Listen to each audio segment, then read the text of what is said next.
Sì, sembrava una partita tra amici, hai detto bene. Tutte e due non avevamo nulla da dire perché ormai siamo fuori dai playoff, siamo salvi e è brutto fare queste partite a 3 giorni dalla fine perché comunque non c'è lo stimolo, non c'era nessuna delle due parti.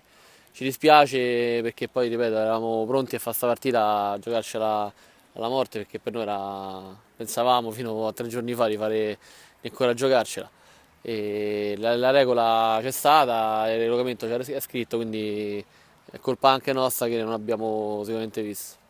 Rammarico c'è, però sai, hai detto bene, piangere su quello che c'è stato prima, che non è stato fatto è inutile, quindi noi abbiamo dato il massimo, ripeto, non eravamo al completo per tanto tempo, quindi abbiamo subito delle sconfitte, però i ragazzi io faccio sempre i complimenti perché comunque noi siamo 6 anni che stiamo in Serie A e siamo una delle squadre più ormai storiche della Serie A, quindi vuol dire che comunque il livello è alto anche da parte nostra. Arrivare con le squadre più alte è difficile, ci proveremo anche l'anno prossimo, faremo sicuramente dei cambiamenti perché è giusto farli, perché se no facciamo un torneo così e salvarci ci siamo stufati.